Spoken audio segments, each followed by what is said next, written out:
everyone, I'm Ren Chrism, and today I want to talk to you about the dark feminine. The first archetype we'll be discussing is the femme fatale. So what is the femme fatale? The femme fatale is defined as a lethal woman. She uses her beauty, charm, and sexual allure to achieve her goals. The shadow aspects of her are her manipulative behavior. There are 4 different types of femme fatales. The first type is the huntress, and she's known as being dangerous. The second type is the seductress, who uses her sexual allures to get what she would like. And then there is the warrior, who is subversive, socially threatening, and risque. The fourth one is self-reliant.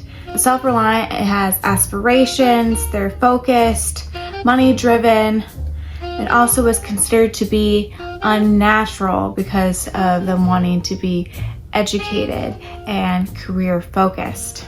So who is the femme fatale? The femme fatale knows her strengths and weaknesses and plays them to her advantage.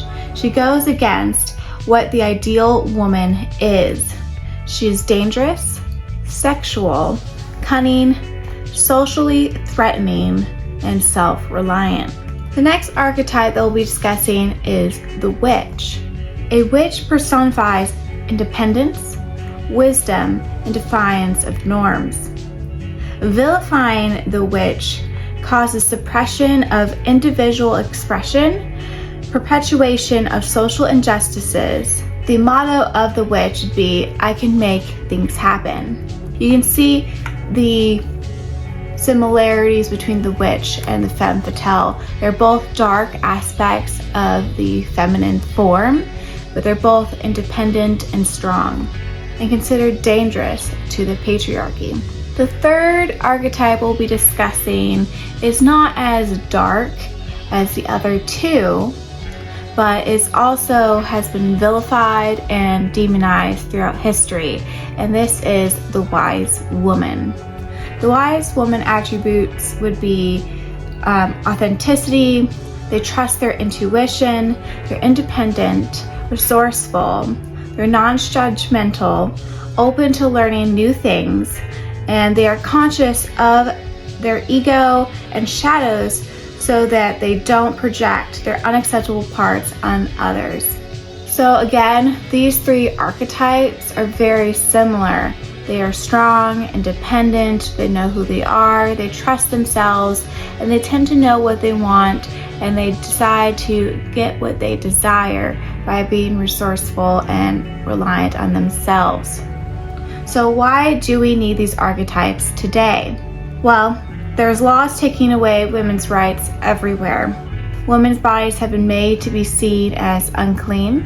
Women are historically being silenced.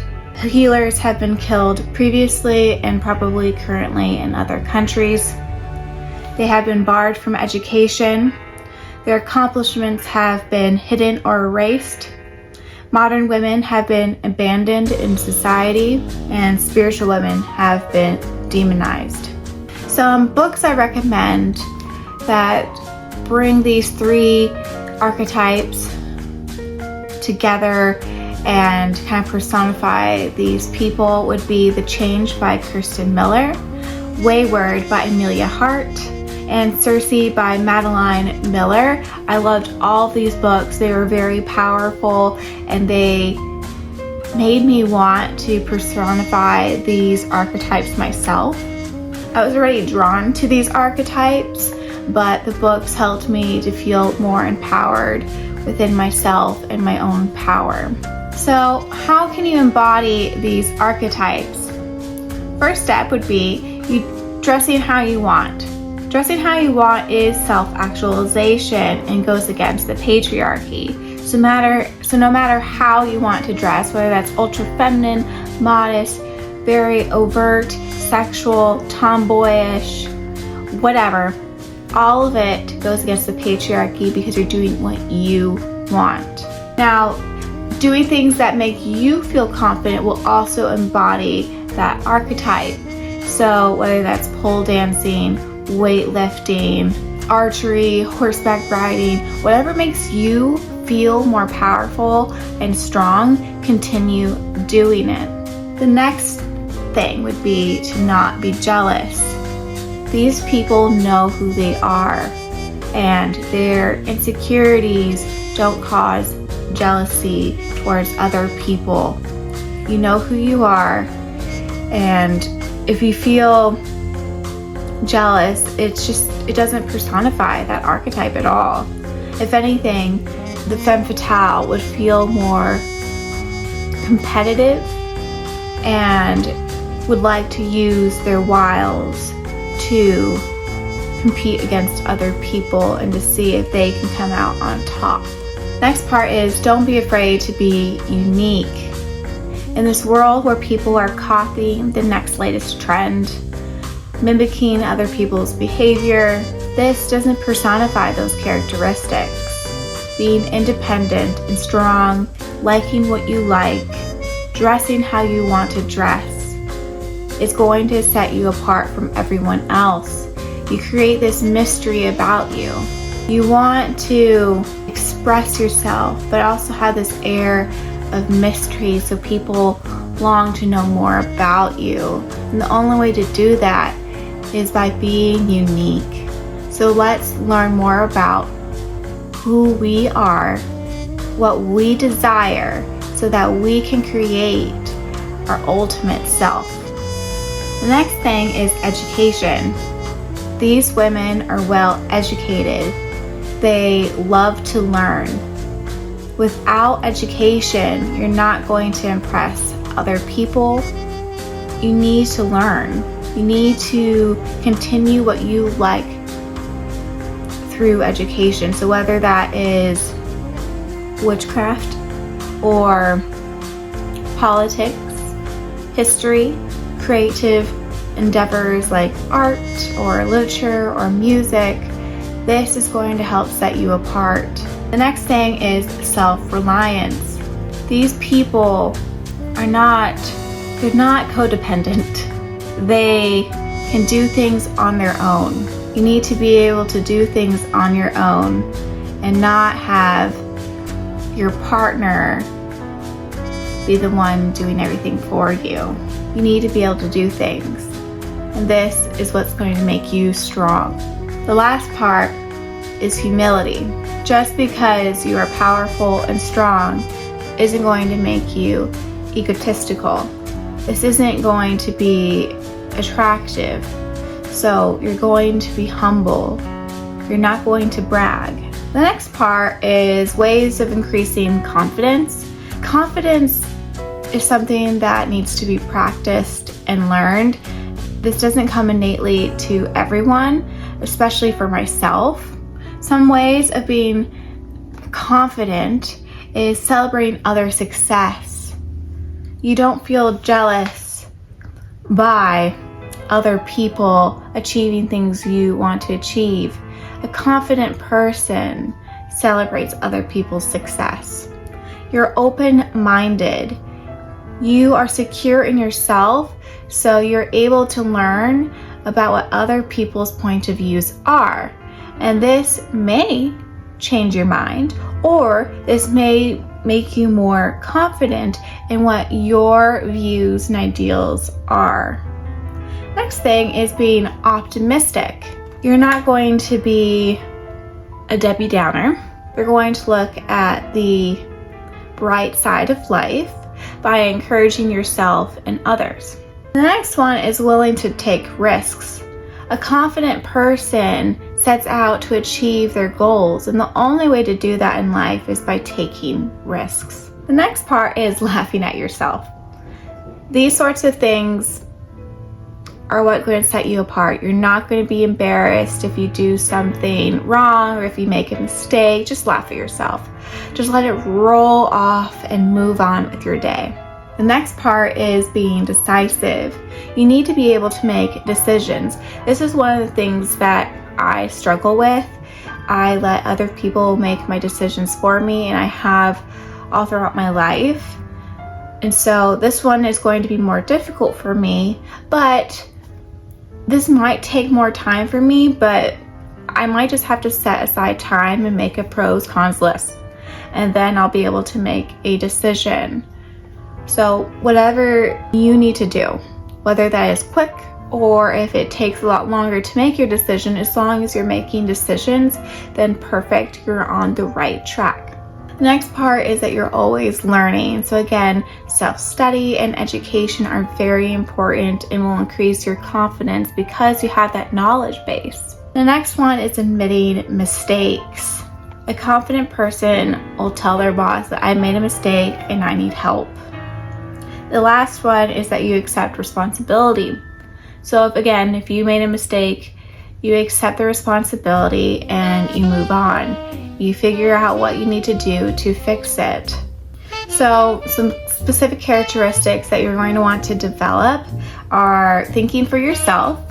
So learning more about critical thinking and how to critical think are very important. I think we are losing that in this day and age when we have so many things to tell us how to think and how to feel. You need to step back, do your own research, look at lots of different sources, and then make the opinion for yourself. The next one is being innovative. This will set you apart. You need to develop your own innovations. You don't want to just keep following the same path. You need to learn and see ways of making things easier for yourself, or something that could be truly remarkable. Obviously, this could be very simple or very complex, where possibly you are doing something amazing and getting Nobel Prizes, or this is just simple of innovating your daily routine so it's simple and can get things done for you and maintaining your beauty and hygiene routines more efficiently. The next one is being adaptable. If you're rigid, you're not open-minded, you're not willing to learn, you're stuck in your ways. You need to be adaptable. You need to learn from other people. You need to be able to go with the flow. Next thing is you need to have ambition. Being ambitionless isn't attractive. You need to learn and grow, and you need to have goals. You need to have something to look forward to in the future. Next thing is grace. Now this is something that definitely needs to be practiced. I know I need to work on my posture, and so maybe doing weekly or daily postural exercises and stretches, practicing your walk and hand gestures and body language, all that will help.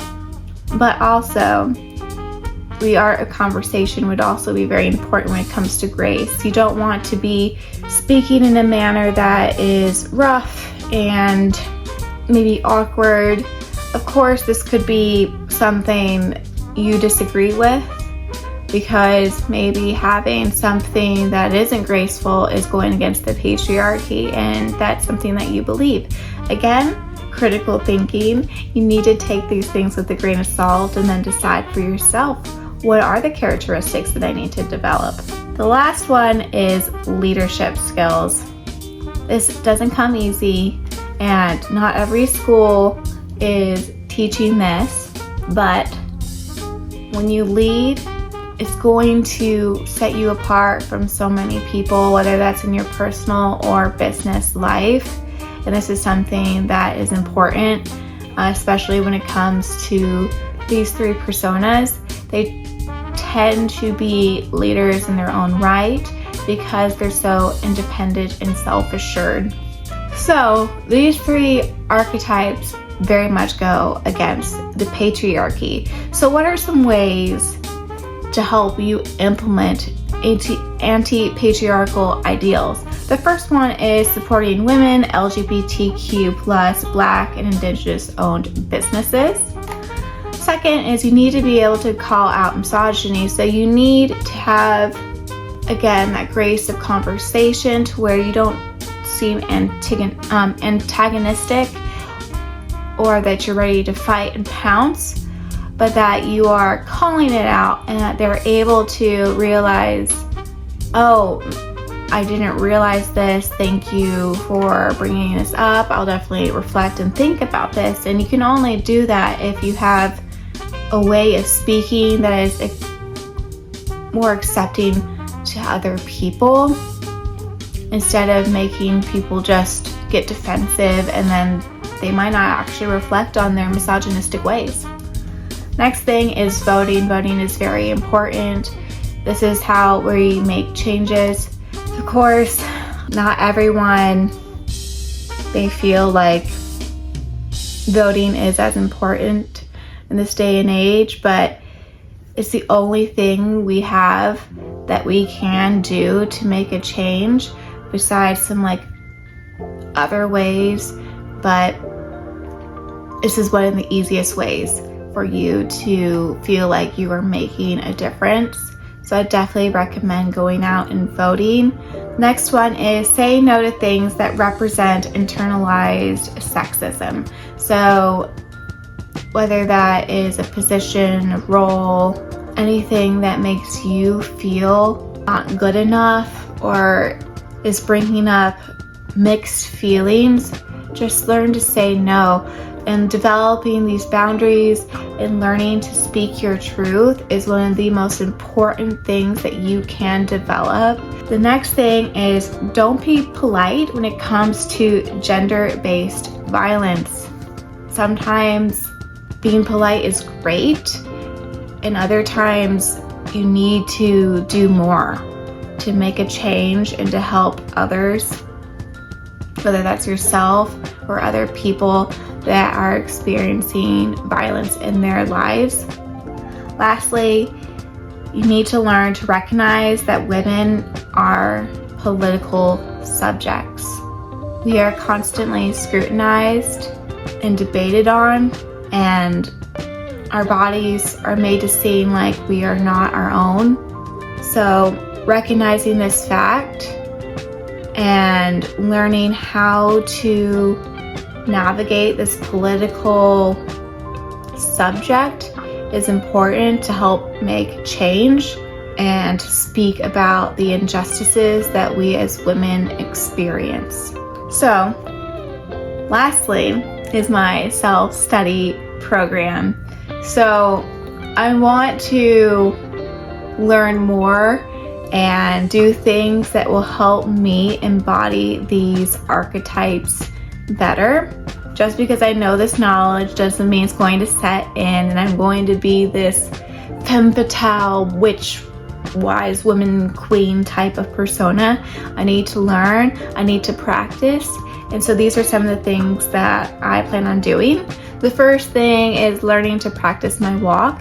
I would like to walk with more grace, more ease, and have confidence. So learning to actually pull my shoulders back, pushing my head back, standing tall, sitting tall, all these things do not come naturally to me. I have always been hunched over, and I tend to walk very heavy-footed and clumsily, to be honest. So I want to have more self-awareness of my body language and posture and how I embody the space that I am in. And again, the next one is practicing good posture, whether this is daily, weekly, 3 times a week. This is something I have implemented into my workout routine, and I have noticed a huge difference. It is much easier to bring my shoulders back because of the increased musculature that I am retaining in my posture because of it. The next one is learning to develop my own style. This one is very nuanced because with society, we may have a hard time differentiating things that we love to things that we just want to buy to fit in and to feel secure within ourselves because others are doing it. So what do you actually love? What do you want to wear if nobody was looking? What actually makes you feel confident? For me, I don't feel confident in more of a lounge type of clothing.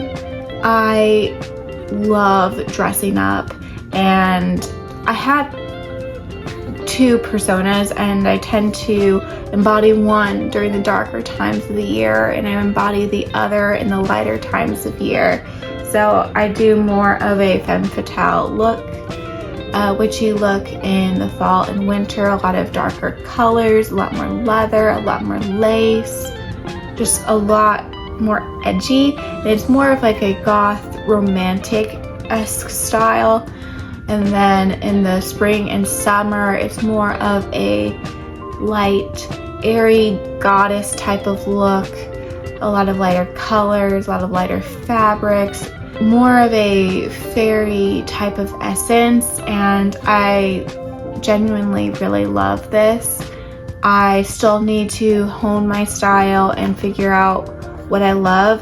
It is more difficult when you're on a budget to achieve what you want to achieve, and I do value comfort. I'm not gonna wear something that's not comfortable. So it needs to have some stretch, it needs to have breathability. I don't generally wear heels, and if I do, it's where I'm sitting mostly and doing minimal walking. So having more beautiful flats are important for me.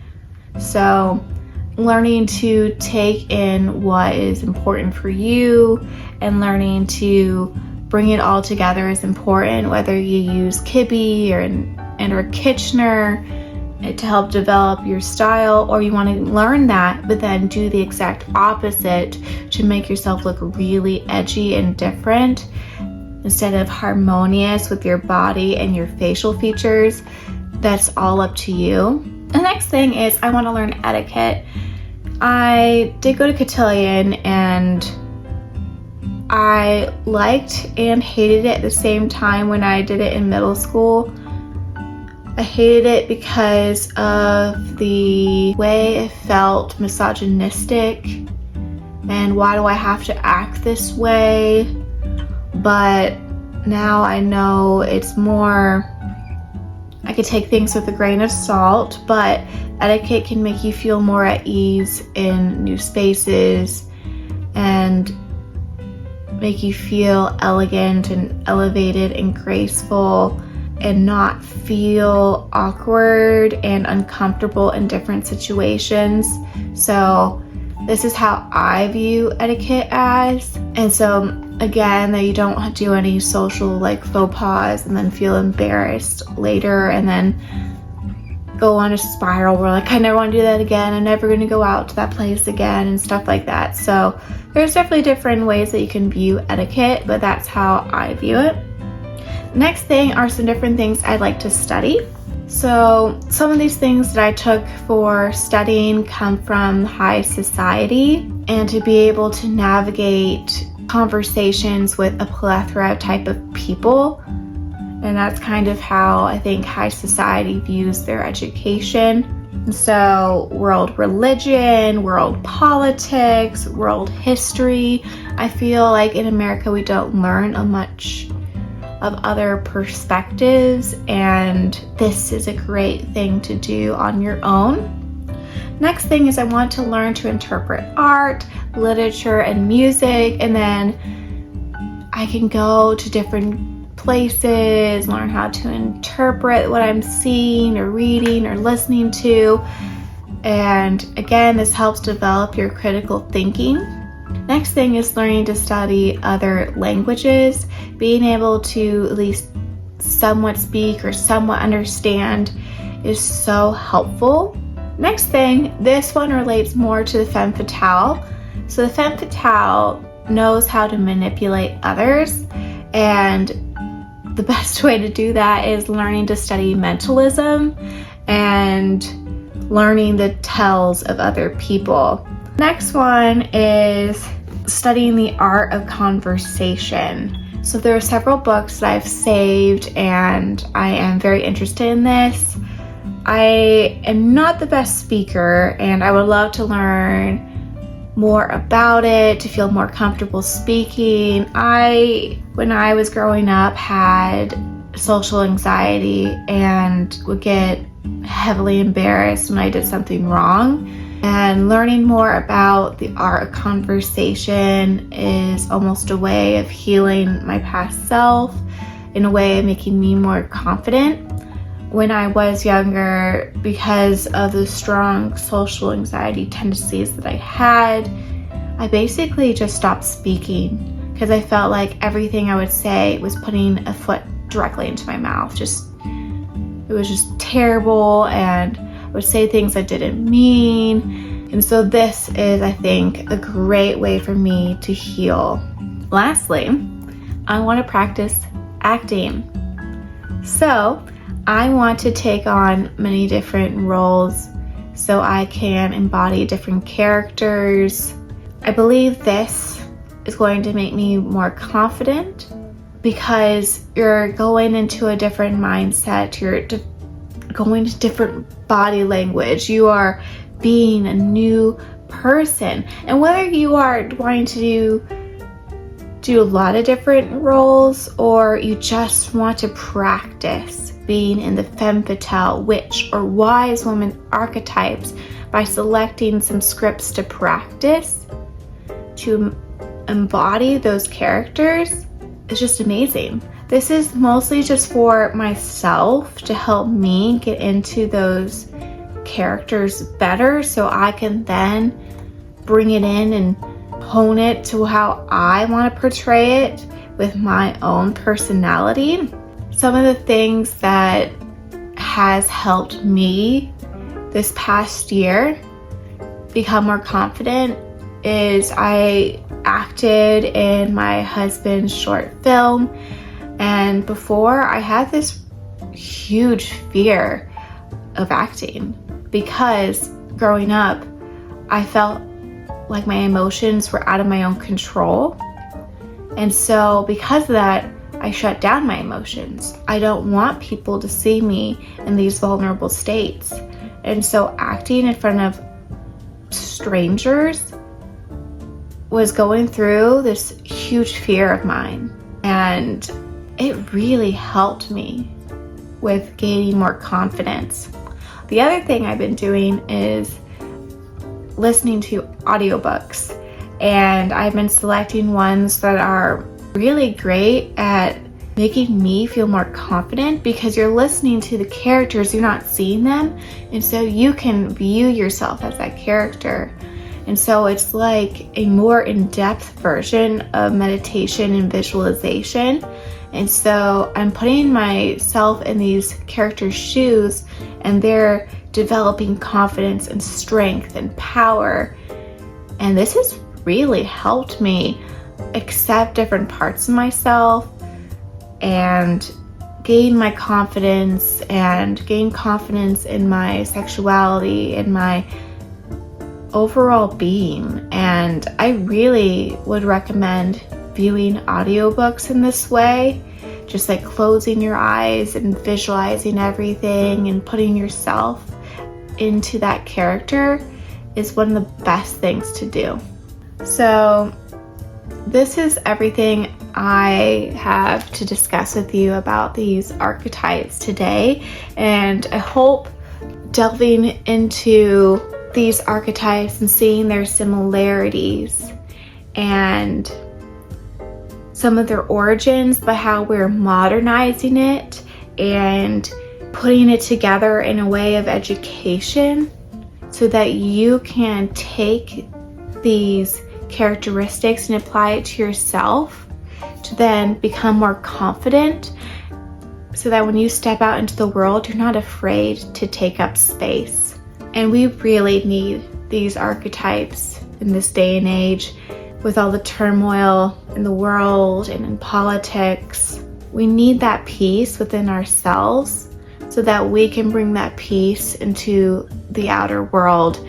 And I hope you enjoyed the last poem that I had put out that relates to this. I have several others that I will also be posting in the coming weeks to again continue discussing these characteristics and feelings in a more artistic and creative way to help make you think so that you can develop your own opinion on these archetypes. So I hope you really enjoyed this. Please comment below how you plan on implementing these archetypes into your life and your own self-study education programs that you will be creating for yourself. Thanks so much for watching, and I'll see you guys next time. Bye.